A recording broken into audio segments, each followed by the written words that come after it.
Great Lakes Prepping here with my first ever live stream.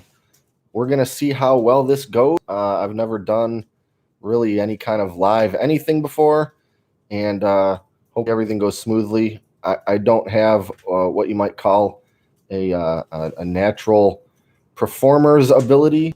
I really do enjoy editing after the fact, so we're just going to kind of wing this and see how it goes. Thanks for everyone who's joined so far. And I don't have a real strict agenda or anything of the sort for this stream. Couple of things, topics of conversation we can talk about. First, I really want to mention how much of an appreciation I have for the viewers of this channel and everyone who watches and subscribes. I know this is not a great big YouTube channel, but the viewers and even the fans that I have are just awesome and are really engaged, and I love talking with everyone and answering comments and all that kind of stuff. And Scott, I see you're in here, and I appreciate you joining us. You're definitely one of the appreciated fans that I'm talking about. Hi, Irish. How you doing? I'm just kind of figuring this out as I go, and I'm thinking already I probably should have put this screen a little closer to my face. A little something about me is I'm sort of blind as a bat, and I usually have to sit quite close to a monitor to read it. And I do have glasses, but I don't wear them often because they're dumb and I hate them.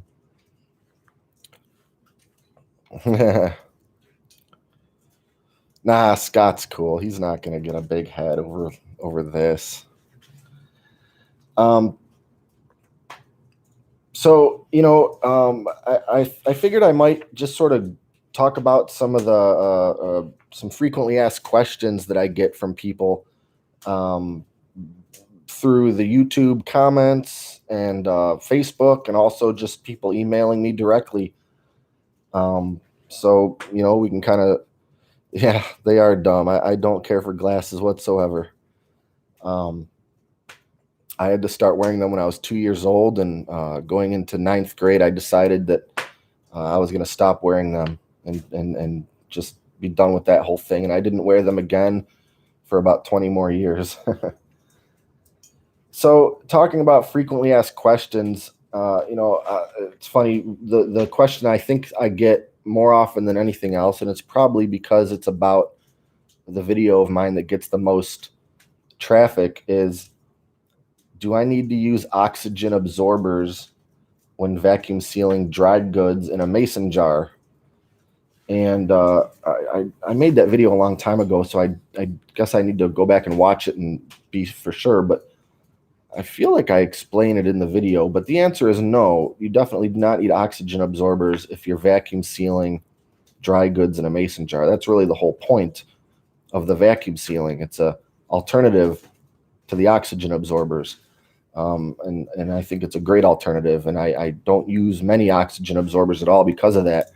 I have found that they do come into play when I'm trying to store powders like flour, because if you try to use the vacuum sealer, the suction of that the vacuum pulls a little bit of dust from that flour or whatever up, and it gets caught between the rim of the jar and the lid, and that causes the seal to fail much of the time. Now, there are tricks people do to sort of mitigate that. Like, I've seen they'll put a little crumpled up bit of paper towel in the jar on top of the flour to kind of keep it from being able to suck upwards. But, I don't store a lot of processed flour anyway, so I'll just throw some oxygen absorbers in there. I also get asked about using vacuum sealing for non-dry goods, such as sauce or soups or salsa or any of that stuff. And of course, the answer to that is you cannot use vacuum sealing as a method of storing those things in a mason jar. It only works with dried goods, because dried goods aren't really going to harbor bacteria anyway. And if you get all the oxygen out of there, you're in really good shape. But you have to use hot water bath or pressure canning for anything wet. And depending on what you're sealing, will decide if you need to use pressure canning or if hot water bath canning is fine. I guess another question that I get asked from time to time anyway is what got me first interested in prepping. I'd say I've always been fascinated with like disaster movies. Maybe my favorite one is The Postman with Kevin Costner, which I think was probably a box office flop, but I think it's a really great movie, and it really kind of shows an interesting side of that. But anyway, movies like that, and even characters like my favorite survivalist character might be Burt Gummer from the Ridiculous Tremors series. That was kind of my early introduction into that world, at least to that extent. I would say that I was brought up with a lot of sort of self-reliance and that kind of thing in mind, between spending a lot of time in the outdoors, camping, hunting. My father is a Vietnam veteran, and we learned a lot about survival skills and firearms and all that sort of thing. And then, of course, going into the Boy Scouts, kind of just kept that going. But I would say that I actually started actively doing anything when I kind of lived through a little bit of a wake-up call, as did a lot of people, in 2003. And that was the year of the massive blackout in the northeastern U.S., a bit of the Midwest, and a good chunk of Canada as well. If you were in one of those locations in 2003, I'm sure you remember it. There was some massive failure of several power grids, and somehow it was just like a set of dominoes. Things, the power got knocked out, just, I don't know, grid after grid, or however that happened. But some locations were out of power for maybe close to a week. At the time, I was living just on the outer edges of the city of Detroit, and it was a pretty scary couple of days. Luckily, we were only out of power for maybe 48 hours or something like that, but there was no way of knowing when it was going to come back on. But I remember it very well. I was out at a job site working when everything went down, and turn the radio on in the car, and they're talking about what happened, and just trying to get home, maybe 10 miles away, took forever. I don't know, a couple of hours, because no traffic signals were working. Everybody was trying to get somewhere. When I finally did get home, it occurred to me that I didn't really have almost any food in the house. And what I did have was in the refrigerator. I had probably an eighth of a tank of gas in the great big van I drove at the time. So that wasn't going to do me much good. It was also a very hot summer week. So, of course, no air conditioning. Couldn't sit in the car for air conditioning. And it's just one of those luxuries that you don't think about until it's gone, Didn't really have much in the way of firearms. I think I had a little 22 rifle at the time, and living on the outer edges of Detroit, it wasn't a real great neighborhood to begin with, and I guess I had enough wherewithal to realize that things could go out of control pretty quickly.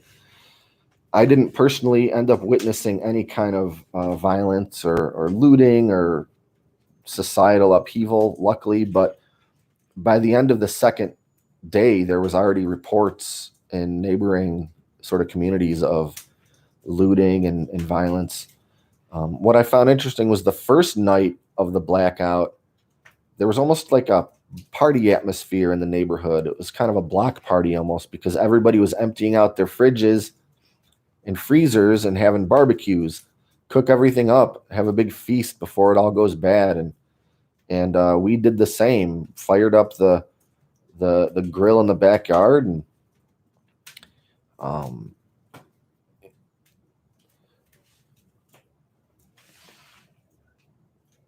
how you doing, common man? Thanks for joining. 30 degrees and clear. That's about what we're looking at in Michigan, I think, tonight. So, like I said, it was a very hot summer week, and I think it was probably 85 degrees at night. So we ended up sleeping in the basement where it was nice and cool. I guess that was all right. But waking up the next day, the food's pretty much either gone or spoiled. Um, there was a little bit of water coming out of the faucets, but most of the pumping stations in that area didn't have generators. So the pressure was kind of a trickle. So it was enough to fill up, the bathtub after probably took an hour to fill the tub up, to have some water on hand to flush the toilet.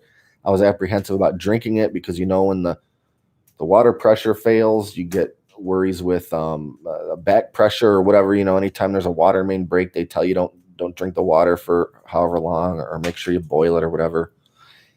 Of course, I didn't have any kind of gear on hand to purify water or anything. It was pretty much like drinking the warm Mountain Dew from the fridge, or whatever beer we probably had around that was, I'm sure, warm.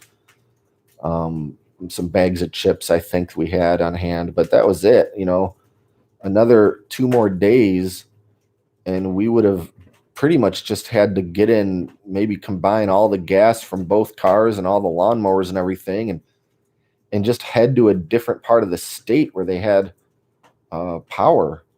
As it was, no gas stations were really operating because most of them in that area don't have generators. So people were heading out to, I remember some people around here, the closest gas station that was said to have gas and be operational was in Brighton, Michigan, which isn't especially close, especially when there's, um, gridlock traffic every which way you try to go.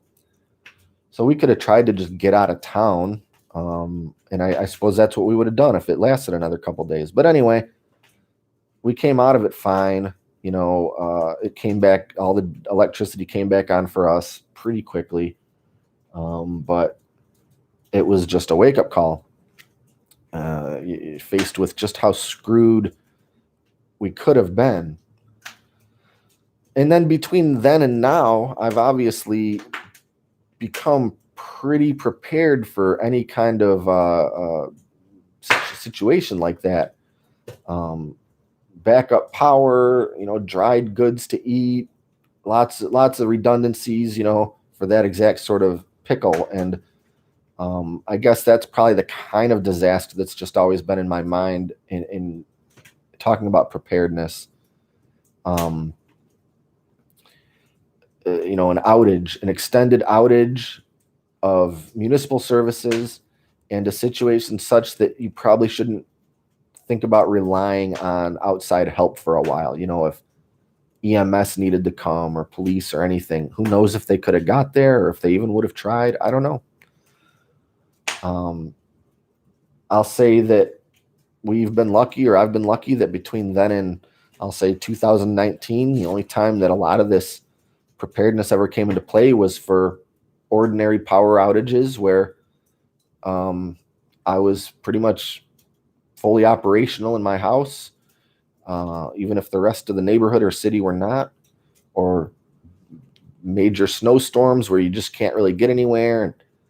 And then, of course, 2020 was, I'm sure, the biggest kind of period of concern for a lot of us that we've seen in our lifetime. Thanks, Paul. Or if you missed it earlier, I'm pretty blind, and I got to kind of lean in at the screen here to to read the little chat box. I appreciate it, Paul. Thanks. obviously last year was was a challenge for a lot of people. Um, I'd say that I'm somebody that probably came out of it better than most for a couple reasons. One, when everybody was rushing to stores early on, I obviously didn't need to do that. If I did go to the store, I'd pick up some fresh produce and fruit and that kind of thing as I felt like it. But toilet paper, paper towels, stuff that people were just going mental over, I got to stay out of that piece of the rat race, and that really is a big motivation of mine too. Some years ago, I saw a picture from I believe it was war-torn Syria or a neighboring country that was accepting refugees. I can't quite recall. And there was some kind of Red Cross or aid organization that was distributing food to refugees. And I just remember seeing this photograph, and I wish I'd have thought to have it queued up here. But it was, imagine like a downtown city block where you got buildings on both sides of a multi-lane road. It was like that, but it was wall to wall, just humans, pretty much down the street as far as the eye could see. And I assume the camera was about at where the food table would have been, or however their setup was. And it was just humanity as far as you could see. And I'm thinking, most of these people are never getting food. They're going to be out of it. And how would you like to be one of the people that did get a little bit of food and then have to walk back through this crowd of starving people? It was just insanity. And I think that's what best case scenario could look like if there was a severe, nationwide or worldwide disaster, maybe a little bit worse than what we saw last year. Food lines, which we already have those. There's stories about people waiting in lines for hours to get a little bit of food. I don't think it's quite as dire as that photograph I described, but it's still pretty awful, and I don't want to have anything to do with that. The other reason I think that I did pretty well in 2020 is I think I'm just sort of wired to do very well with a lot of solitude. Um, I can talk to anybody I want to talk to over the phone or video chat or whatever. Um, but other than that, I'm pretty comfortable just kind of being on my little piece of the planet. And I know a lot of people get very stir crazy. They want to get out and do things. They're very extroverted, and I guess I don't envy them during this craziness. As for me, I feel pretty comfortable with the whole thing.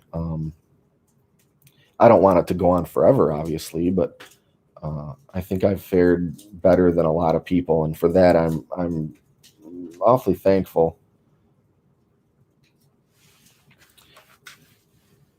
So that's kind of the story of what got me into prepping and sort of where it's gone from then.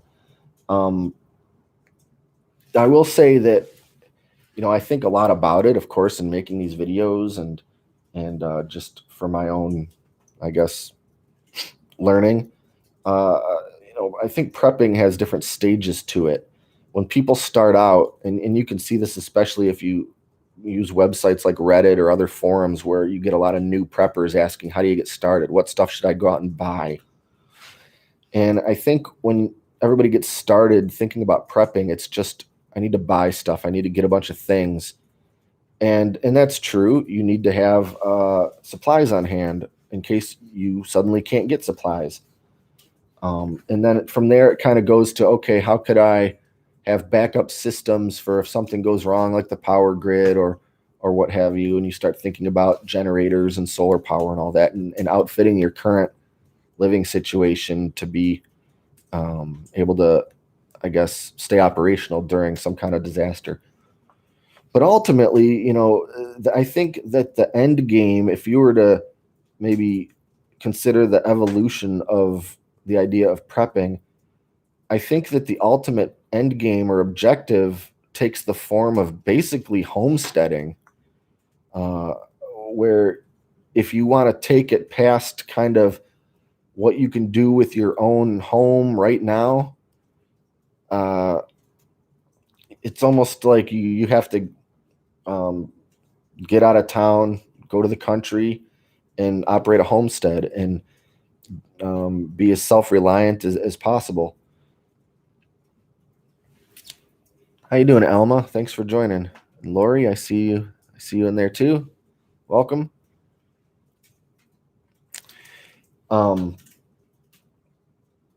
So I spend a lot of time, or at least as much time as I can, in the northern part of Michigan, in the woods, preferably. That's sort of my happy place. But the ultimate objective is to basically relocate. I'm not nearly as remote as I'd like to be, and I want to kind of sort of move in the direction of homesteading. I've got some close friends of mine who are also interested in that same thing, so it would be a good sort of collaboration of effort and I guess resources. And not to mention all the awesome videos that I'd be able to make in such a setting. But I think that's the natural evolution of it. I know a lot of YouTube prepping channels take different forms. Some of them are way more oriented towards the sort of survivalist militia angle. Some of them take more of a homesteading feel to it. And I'm sure that that's more kind of the angle that this channel goes. I know I do a lot of cooking videos. In fact, one of the questions that I've been asked a couple times recently was basically, what's with all the soup videos? And that's true. I did make a lot of soup videos and other cooking videos. And I think it started off was, in thinking about videos that I should make or could make or wish I had made, I decided anytime I'm doing some kind of project, if I have the time and the patience, I should probably turn it into a video. And a lot of those things happen to be cooking. And in fact, after doing all these the soup videos and the Sunday soup series, as I called it, thanks, Scott. It occurred to me that maybe this isn't even so much of a prepping channel or a homesteading channel. I think it might be something closer to a DIY channel. And kind of thinking about that a little bit, I think that is interchangeable with the idea of a prepper. You need to have stuff and have supplies and food and water and all that stuff. But I think it's probably like 10% getting stuff and 90% knowing stuff or knowing how to figure out stuff. So why soup videos? Well, I like making soup and I have a lot of soups that I'm good at making. So let's make some videos about that. But also knowing how to cook delicious things out of all manner of ingredient, I think is a useful piece of knowledge to have, especially if you're storing dried ingredients, freeze-dried, dehydrated. I should sell the recipe videos on DVD. Yeah. I've thought about a cookbook. I didn't think of a DVD. Do people still watch DVDs? Maybe I could get them streamed on Netflix. Or since everybody these days has their own streaming platform, maybe we can start the Great Lakes Prepping streaming channel. Well, I guess that's what this is right now.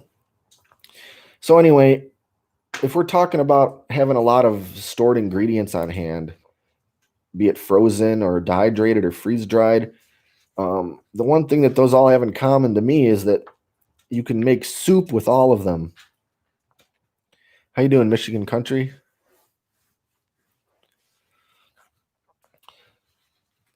I don't know if you've tried making something that wasn't soup or stew out of dehydrated vegetables, but it's less than thrilling. You can make some really good soups out of that stuff, but trying to do a lot of other things with it is a little disappointing. It'll feed you, but you might not be in love with what you're eating. Anyhow, Something I've been asked a few times. Michigan country. I apologize. My memory isn't that great, but I think that you're the person that encouraged me to do live streaming a week or so ago. Is that am I recalling that correctly?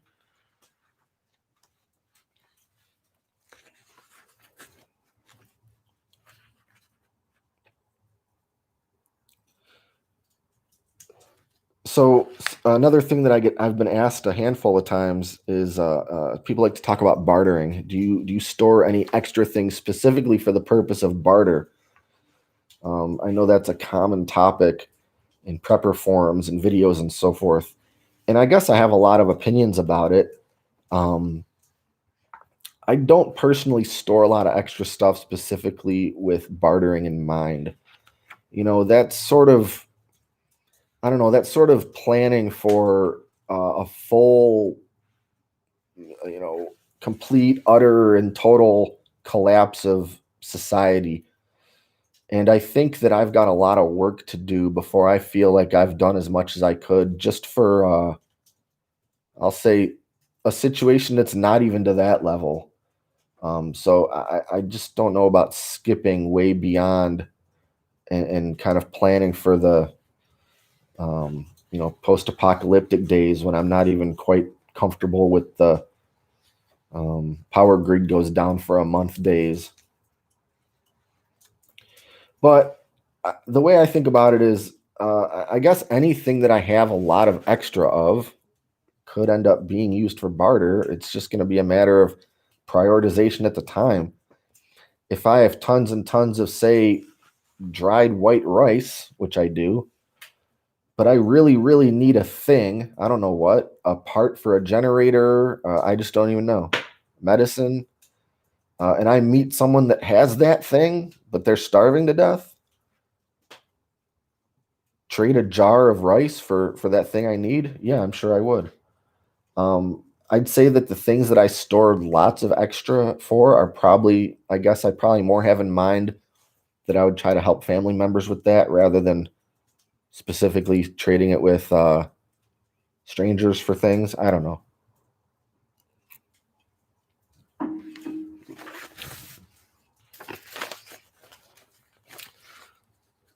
I'm generally pretty non-specific when it comes to a lot of personal questions in the sort of name of staying nice and anonymous, as I think any good preparedness-minded person should. People ask, "What's my day job?" And I do have a normal day job, and I don't really talk about it because it's not that exciting, but it's something very ordinary that has absolutely nothing to do with prepping or homesteading or cooking or pretty much anything I talk about on this channel. Um, I know Scott's been encouraging me to switch careers and open a soup cafe, which maybe one of these days I'll have to think about that. But it's a good thing I didn't do that already because I'd be out of business right now with the way that all these restaurants are closing down.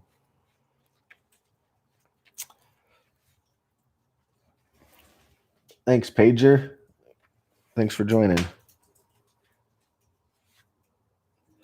Uh, Sorry, I'm not quite familiar where Pelston is, Pager.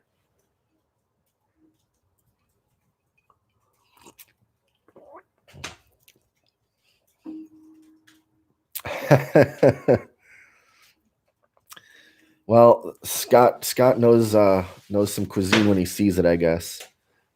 How you doing, Gloria?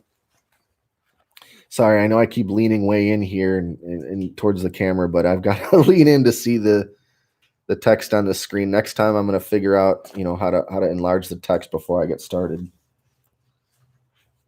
I'd rather do that than wear the glasses. Um, for some reason, people sometimes like to ask, "How old are you?" Well, younger than I probably look and older than I probably feel. I guess that's about the best I can say. Oh, I didn't know that, Lori. Okay. Well, I've definitely heard of you and your guys' cooking adventures. Well, it's nice to sort of meet you.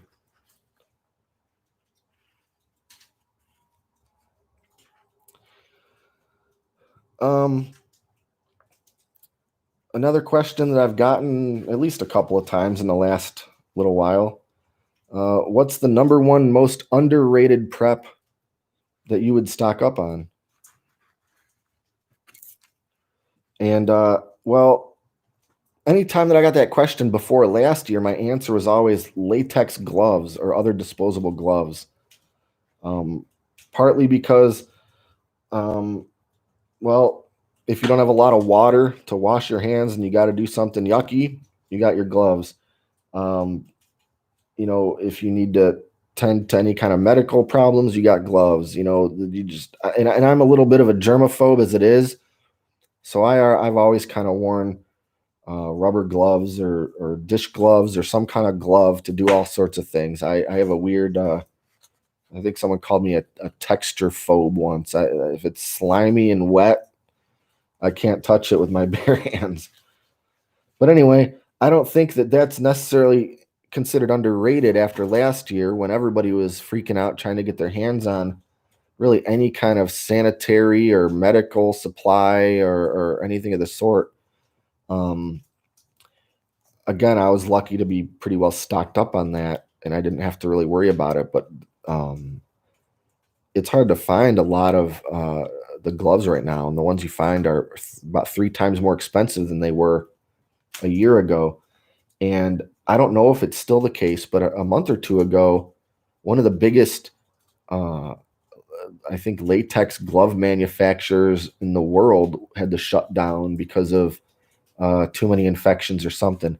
They may be back up and running again, but I know that put a big hiccup in the production of that. Um, so I don't really know what I would say this year about the most underrated prep that I'm all about. Uh, I used to be a big proponent of stocking up on toilet paper and paper towels, but again, I don't think there's anybody right now, at least in the U.S., who hasn't thought about that plenty. Besides for that, it's the basics: um, food, water, uh, the ability to sanitize and clean. Um, I know that this takes various forms, especially uh, depending on where you live, but the means to defend your place, your home, your life. I really enjoy Michigan because we are we have a lot more. I'll say a lot less infringement on a lot of things than some cities and states in the country, and that's a good thing. How about what's the number one thing you learned throughout last year with regards to preparedness? And it's I think it was really that you never really can predict what's the thing that's going to be, I'll say, in short supply, uh, and and what worried people are going to do next. I was just surprised that the thing that flew off the shelves first was the toilet paper. I mean, obviously everybody needs toilet paper, but anytime they predict a big snowstorm, it becomes evident how unprepared most people are because as soon as the news or the forecast predicts bad weather, everybody rushes to the grocery store and buys uh, all the bread, milk, and bottled water. Those three things. I guess that's all you need to survive an extended snowstorm. Not canned goods, not, whatever, not stuff for the freezer, or if it's a snowstorm, I guess you don't need a freezer even. Milk, bread, and water. You got to have those things. So I figured that would be the first to go. Well, bread was in short supply for a little while there, but it was the toilet paper and the paper towels that just went flying off the shelves. And there's nothing to say that that's how it would go again next time. It was the all the ingredients of this disaster and how this disaster was presented by whoever. It just all culminated in that being the thing that caught fire. Somebody probably saw somebody at a Costco buying 100 rolls of toilet paper, or I guess that's probably one package at a Costco. Let's say 500 rolls of toilet paper. Then someone said, "Oh my God, everyone's buying up all the toilet paper." And then they told their friend, and they told their friend, and 2 days later, the whole country is buying all the toilet paper.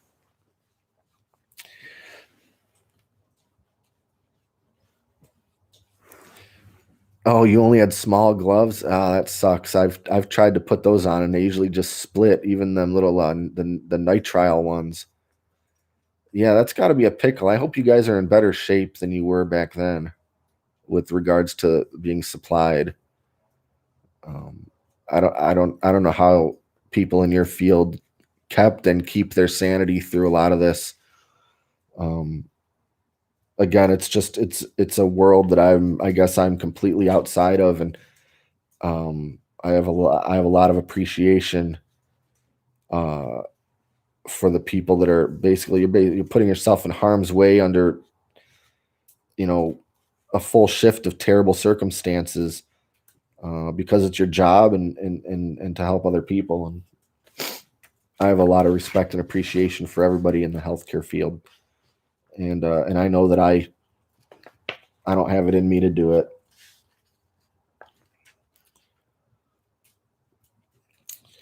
So next time there's some kind of disaster, I don't know what it'll be, but there's nothing saying that it's going to be the toilet paper. Someone's going to witness somebody pushing out a giant pallet of, I don't know, something ridiculous, Ziploc bags, or I don't know, those big croissant trays from Costco or something, and everyone's going to freak out and say, "The world's ending. We got to buy all the croissants and Ziploc bags," and that's going to be the next thing.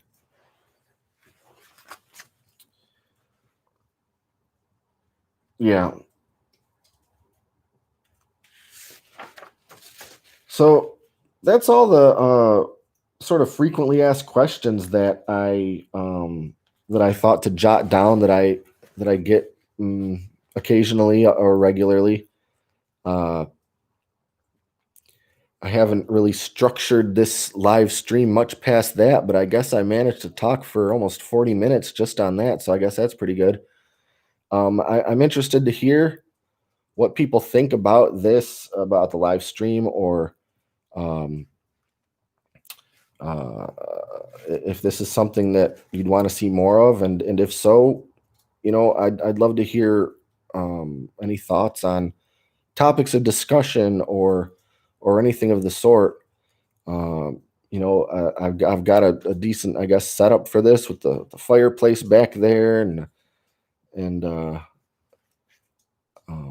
I'm happy to do more of these, but I certainly don't want to waste anyone's time with it if it's not interesting.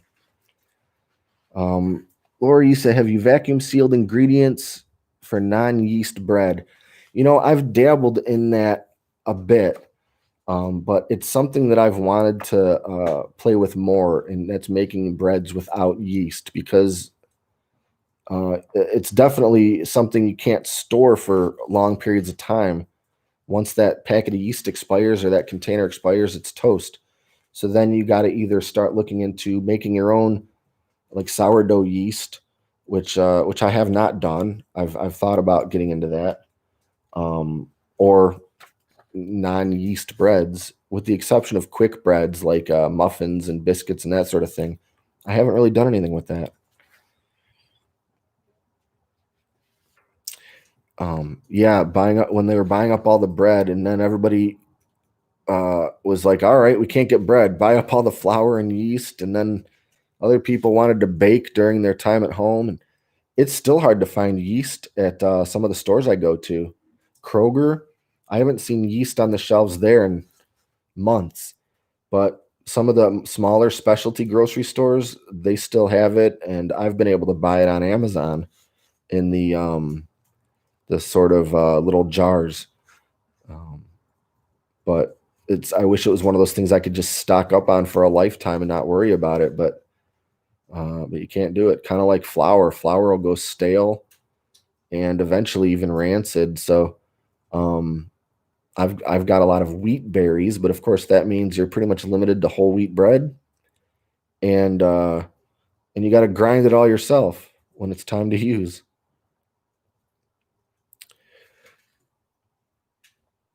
Thanks, CB. I'm glad you found this to be enjoyable. Yeah, I'm definitely going to work on getting this font size bigger. I might as well, I might as well be reading the fine print on a contract.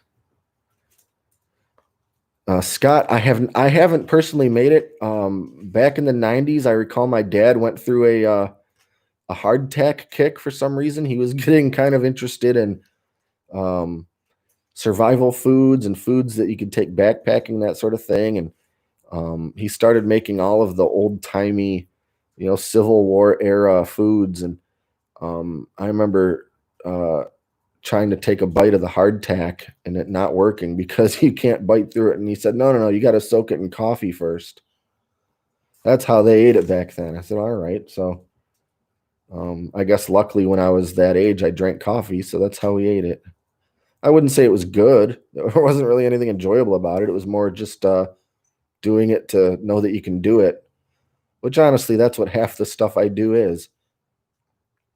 So why would I grind wheat to make flour for bread now when I don't have to? I said, well, to make sure that I know I can when it if I need to.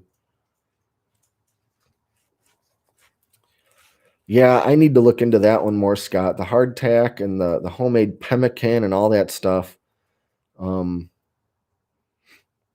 I know there's a lot of resources out there to learn about that stuff.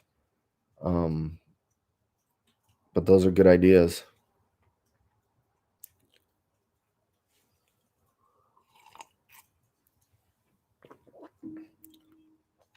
So we were talking about soups earlier, and unfortunately, the soup series is kind of done with. I went through every soup that I kind of regularly make and consider a finished good recipe. And then I even did a bonus one with the French lentil soup on Scott's recommendation. And I'm kind of out of them. I'd have to just start making stuff up at this point, and I guess nobody would know the difference if I did or not. But um, I don't know. Kind of feels like lying. I would just be going online and finding recipes and then claiming that I had anything to do with those recipes. But instead, I decided to kind of shift gears a little bit, and I've been thinking about a different series for a while, which is basically very short, very concise, almost almost to a fault, maybe DIY videos. Um, I often search for how do you do something, and I just want quick information. Uh, how do you do this thing? For how long? At what temperature? Or whatever it is that I'm talking about. And you got to kind of watch a whole preamble. And I'm guilty of this too. I'll sit there and jibber jab at the beginning of these cooking videos, and I honestly have no idea if people skip right past that. And then I talk about every little detail, everything, because I'm a little bit long-winded sometimes. So this new series, I'm calling it DIY Basics. Very short, very concise steps. Do this, then do this, then do this, and that's it. And we'll see how they go. I know that a lot of it's probably going to be overly basic information for anybody um, that knows how to do stuff already. But I kind of was thinking about younger people. The younger generations. I think everything that they learn, or out of everything they learn, at least 60% of it's got to be coming from YouTube at this point. I mean, everything. You can learn how to do anything from YouTube, and it's just constant and instant and on demand. I need to know how to do this one exact thing, and boom, there it is. So I kind of had that in mind. Imagine back when you didn't know how to cook anything. I remember in my 20s calling my mom or my dad, how do you roast a chicken? Somebody gave me a whole chicken. I don't know what to do with this. I can't put this in a frying pan. I had to learn how to roast chicken. If you Google how do you roast a chicken, you're going to get great big long recipes with crazy ingredients. And I don't think it's very basic. You have to sort through a lot of stuff to find those. So that's kind of the motivation for the new series.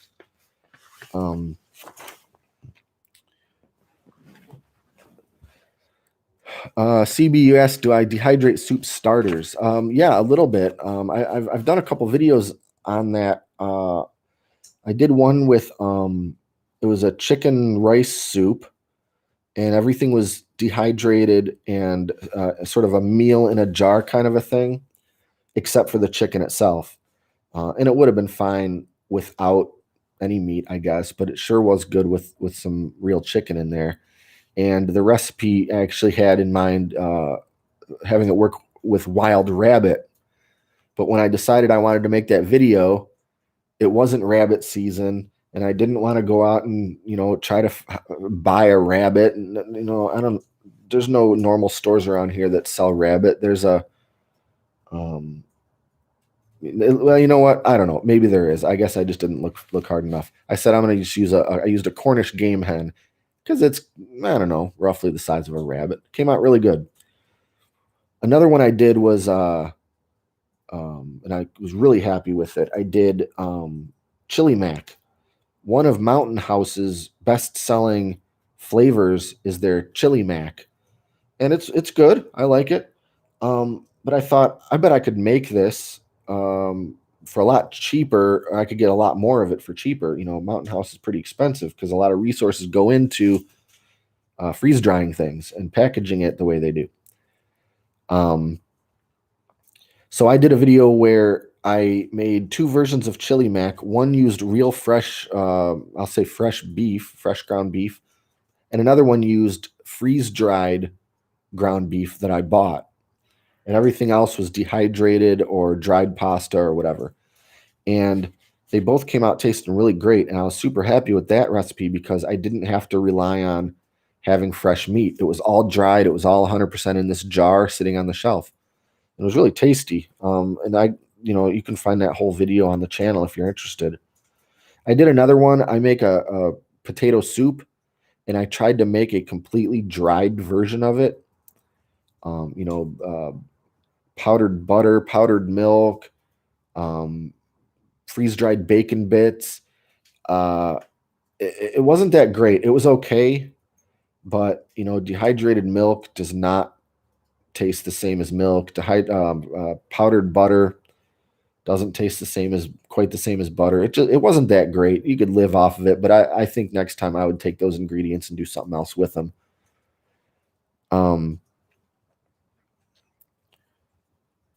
Scott, don't try heart surgery from a video. Yeah, well, probably not. I'm not going to say I've never done home surgery, but I think heart surgery would be a little more than I could chew. I've definitely not seen canned fried chicken. I've seen canned chicken. I've even seen a whole chicken in a can, which repulses me to my very core when I watch when I've seen a video of somebody dumping that glob of goo covered chicken out of that can. But I don't know how you'd do canned fried chicken. It seems like it would get awfully soggy. Michigan water purification. I'd say I've got all the normal stuff. Water filters. In fact, in an upcoming video, I'm gonna make a copycat Berkey water filter for about I don't know, about a tenth of the price. Recently I built a water distiller. It's kind of the nuclear option. My sort of primary source though is the water barrels, the 55-gallon drums filled with treated water. And I've got enough of that to go for a long time and collect a lot of rainwater in the meantime before those run out.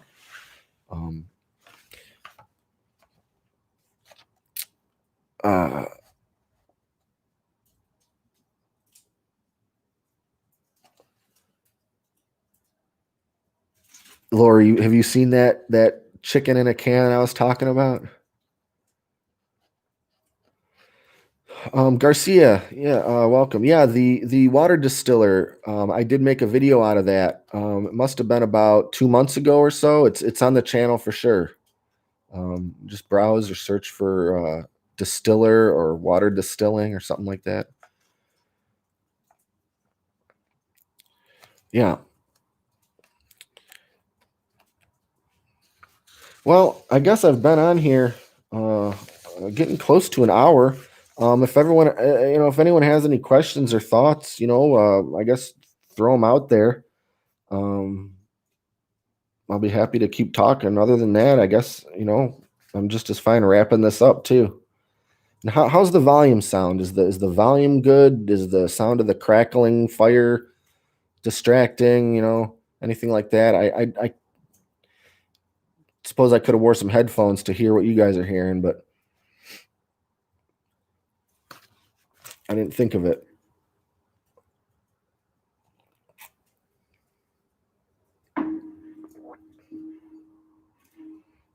All right, cool. Thanks, Scott.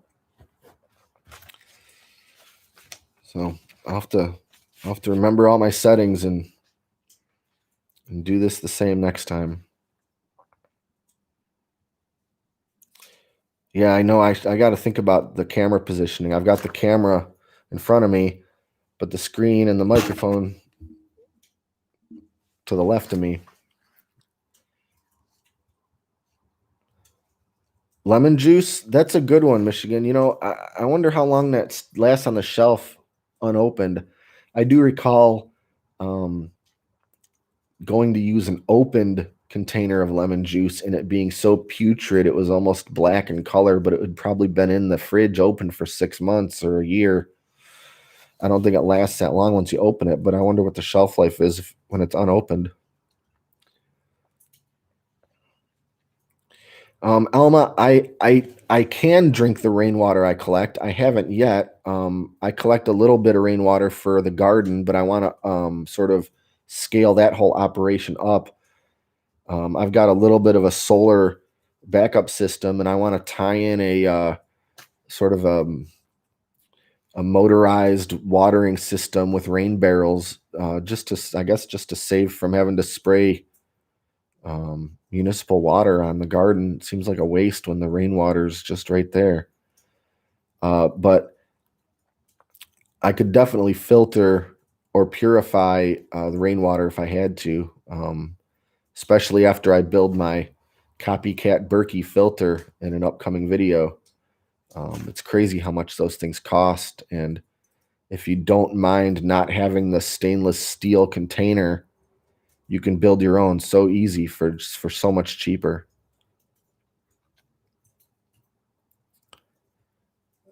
Thanks, CB. I'm glad this was good and relaxing.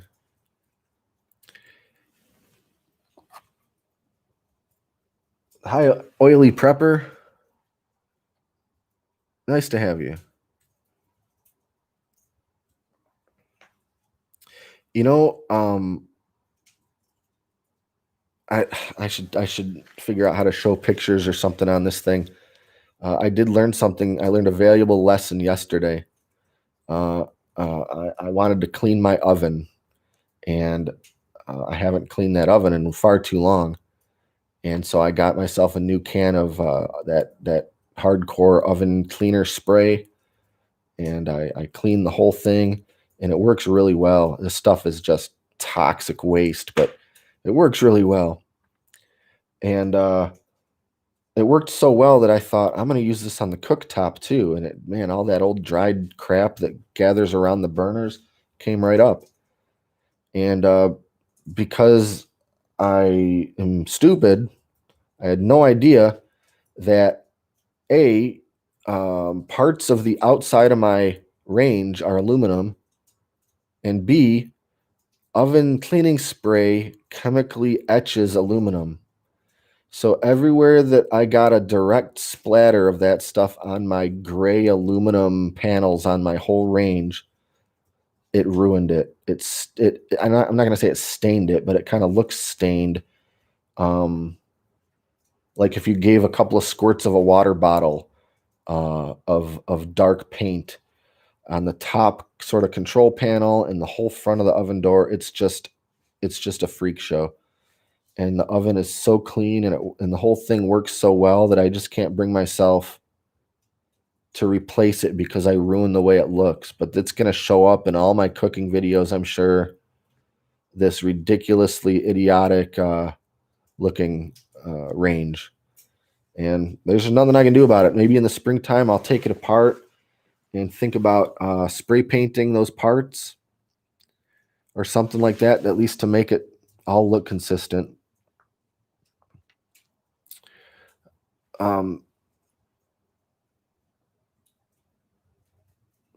Yeah, Alma, life straws are pretty popular. You know, the one that I like better is actually the Sawyer Mini, and it's because with the life straw, you pretty much have to put the straw in a container and then drink straight from it. But the Sawyer comes with some sort of accessories and capabilities where you can um, like fill a little. It comes with this little bag. You can fill that up for later, or you can actually attach the filter in line to a like a Camelback um, like water system, or I think the threads on it are made to put like a normal disposable water bottle on that you could filter water into, and they're really cool. And they only cost about $5 more than the Life Straw on average.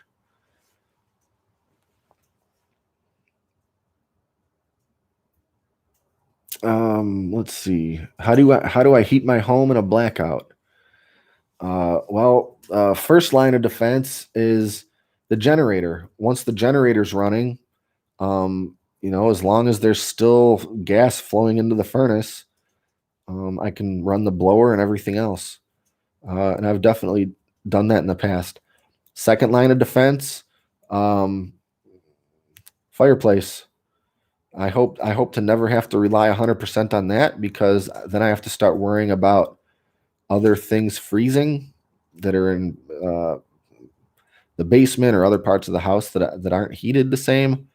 Um, but I also have all manner of propane heater, including catalytic heaters that are safe to use indoors. Um, so I could always be in better shape, but I think I'm in decent shape with regards to that.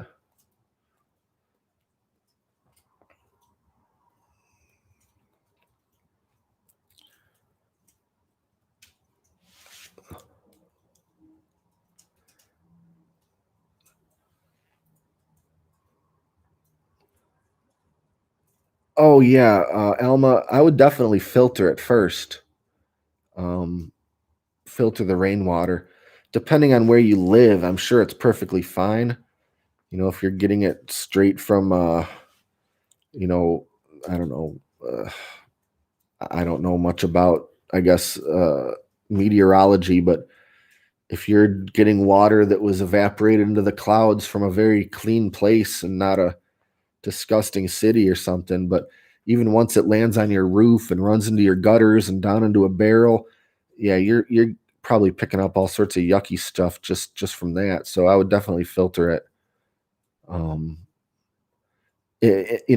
Camping out in the woods, we've definitely set up makeshift water collection just for collecting rainwater, and I've drank that. But I guess all it's really run off of is tree leaves and so forth.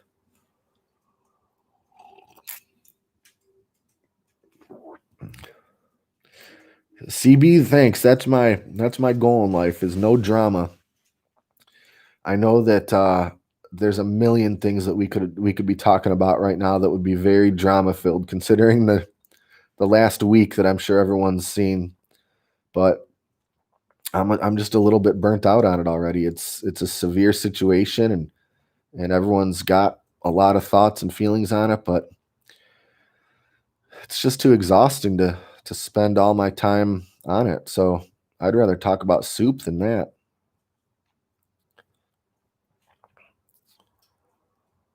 3 Mile Island, Scott.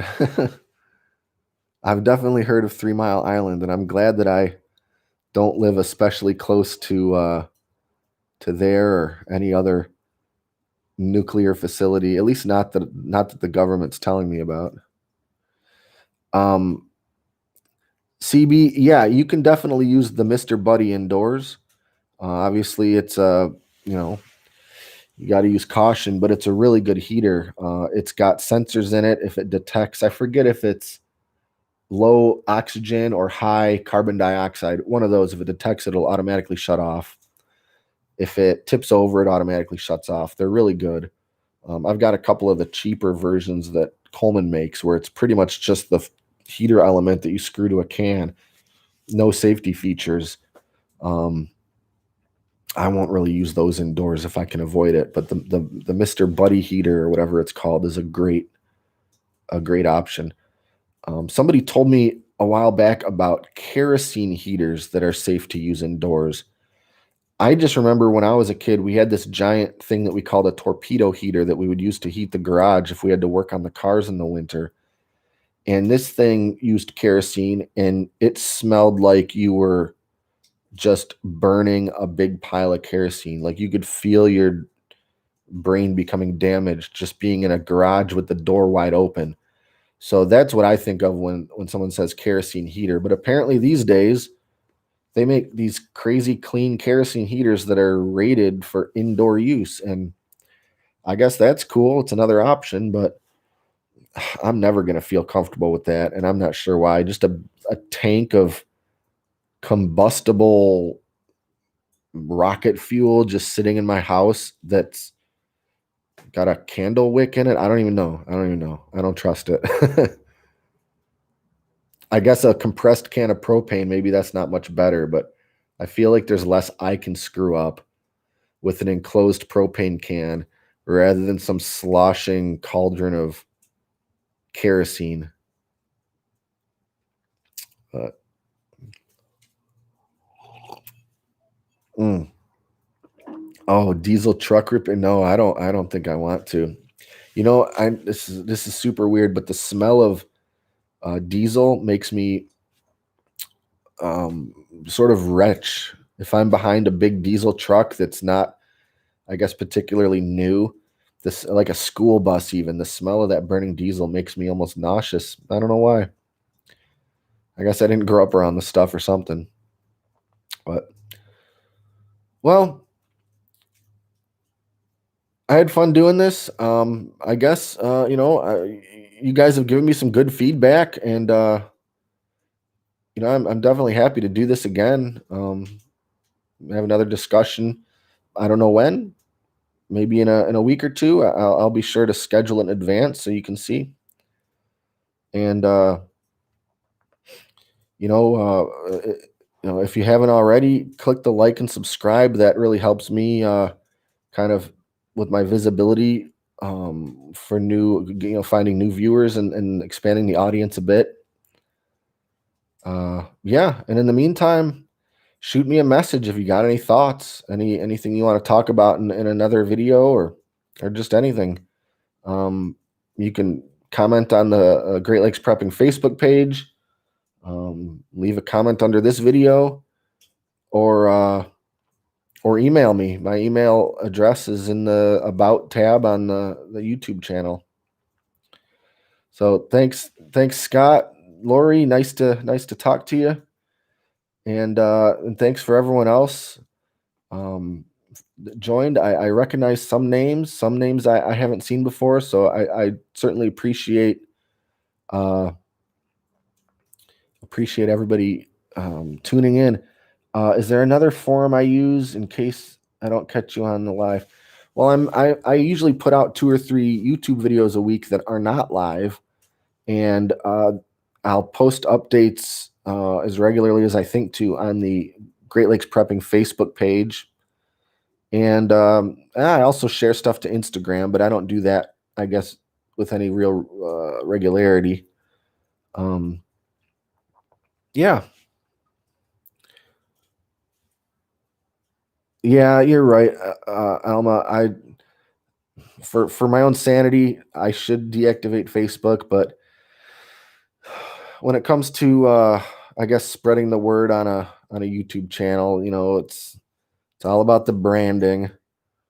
But what are you going to do? I don't blame anybody who abandons Facebook. It is well, it's drama, and that's something that I think we've established none of us are fans of. So thanks again. I really appreciate everybody hanging out and chatting. So that's it. I'll see you guys next time.